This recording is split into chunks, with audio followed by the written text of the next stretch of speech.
Hello and welcome. My name is Bernardo Blanco and today I will be presenting with you my Futures project. What does the future hold for Pakistan and why should I care? Today I will be talking to you about China-Pakistan Economic Corridor or CPEC. We're going to go over a couple of different statistics and the reasons why Pakistan and China have decided to work together on this major investment in infrastructure. So what is the China-Pakistan Economic Corridor or CPEC? It is a set of infrastructure projects which intends to modernize and rapidly develop Pakistan economic strength and infrastructure. Some of these projects include modern transportation networks, several energy projects, communications, infrastructure, such as optical fiber, which is something that they just completed not too long ago. It's actually already creating some type of connection in between China and Pakistan, and other special economic zones. These special economic zones, or SEZ, are places where regular rules of economic engagement do not really apply. They have special rules for the way trade happens in these specific zones, and they're basically meant to benefit both Pakistan and China. This economic corridor is closely related to the Belt and Road Initiative to create trade routes in Europe, Asia, and Africa, according to Chairman of National Development and Reform Commission, Mr. He Lifeng. According to Wikipedia, it will connect Pakistan with China and the Central Asian countries with a highway connecting Kashgar to Kunjarav and Wadar, which is a port in southern Pakistan, which will serve as a crucial trade center for China. So, when did it take place? Pakistan and China concluded the CPEC official plans in April 2015, signing agreements on Chinese investments totaling 46 billion US dollars.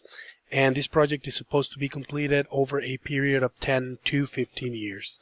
How does this affect China and Pakistan economically? The CPEC is part of a grander Chinese agenda of regional economic connectivity, according to CFR.org. This plan intends to expand economic connectivity on a state level by investing in roads, railroads, and networks to extend this connectivity from Asia to Africa and Europe. Pakistan has little to lose, as investment will benefit its economic development and social stability with the creation of 2.3 million jobs within this 15-year period.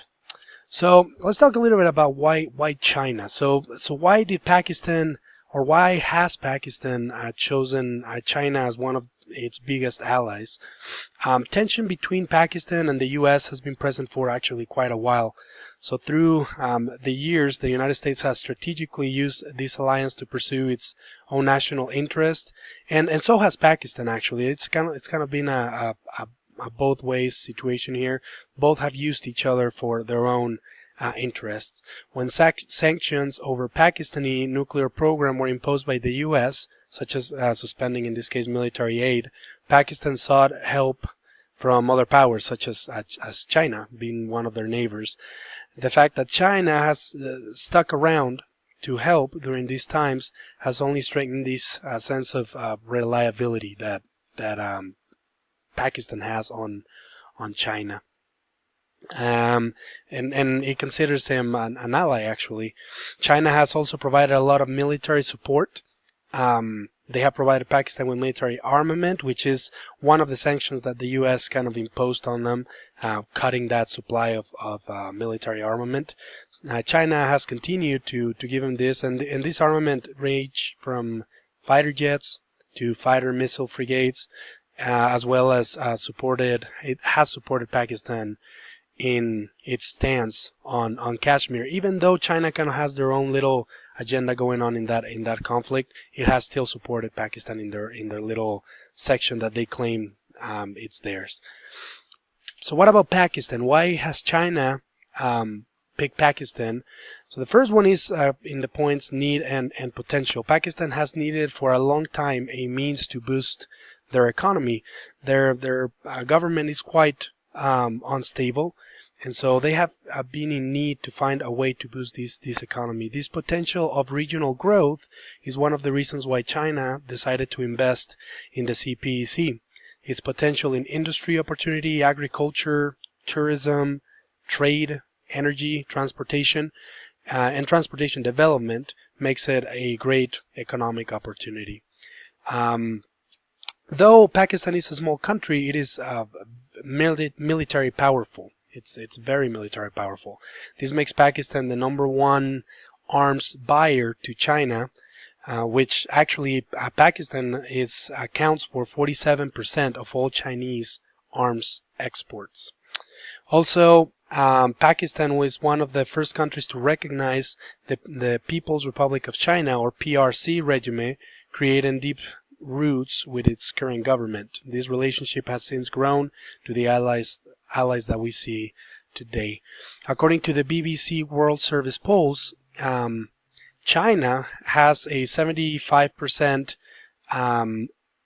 vote on positive influence in well, it has a 75% of Pakistanis vote that China is a positive influence. Sorry about that. This enables Pakistan population and CPEC infrastructural projects to work smoothly and with a lot of support from region locals. So this is actually something that China has been looking into quite a bit. They have been contacting regional leaders and tribal leaders around the areas to make sure that they can protect this investment they're making. After all, it is a $46 billion investment. So anyway, so how does the China-Pakistan economic corridor actually affect Pakistan? This $46 billion investment, which is actually now valued at about $57 billion, is predicted to result in the creation of 2.3 million jobs between 2015 and 2030. And it could add, and it's supposed to add 2 to 2.5 percentage points to the country's annual economic growth. Seeing these two statistics alone, we can see that the CPEC can be considered of vital economic importance to Pakistan and its economic growth. It has the potential of transforming Pakistan into an economic hub to the region, which is kind of heading that way already, but this could potentially boost and rapidly turn Pakistan into this economic hub they're trying to become. And furthermore, infrastructure related to power production and supply will be of vital importance to avoid GDP shortages due to lack of electricity. Pakistan has had several energy shortages through early 2017, affecting several economic strongholds in the country. Some of these such as, for example, the textile industry, actually. Positive impact from these infrastructure investments from China in Pakistan have been seen as soon as December 2017, when Pakistan was able to produce a surplus in electricity for the first time in a very long period of time. These are just some of the many positive effects that the CPEC will have in Pakistan's economy, which is predicted to increase China-Pakistan's ally status to an even stronger bond.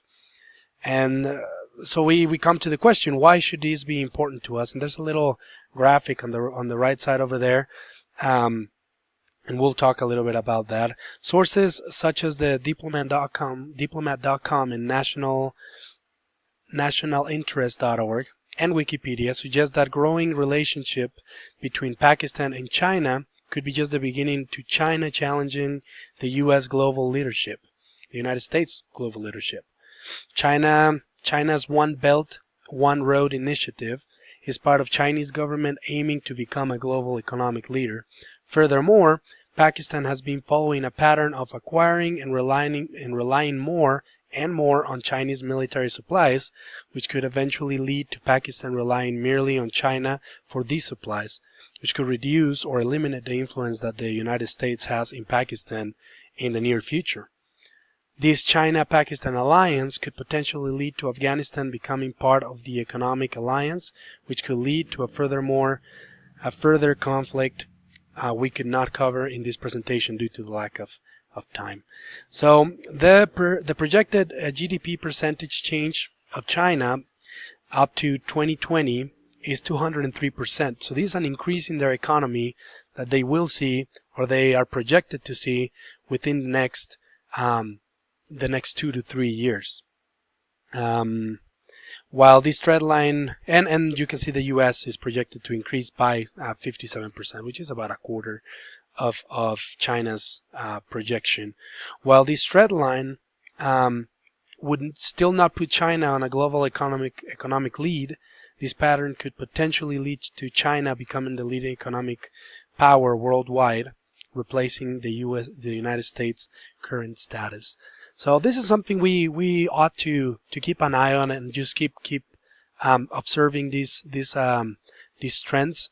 Now, it's not something that can endanger our economy that much, but it could potentially close some doors that we have in international trade if we are not careful to take care of these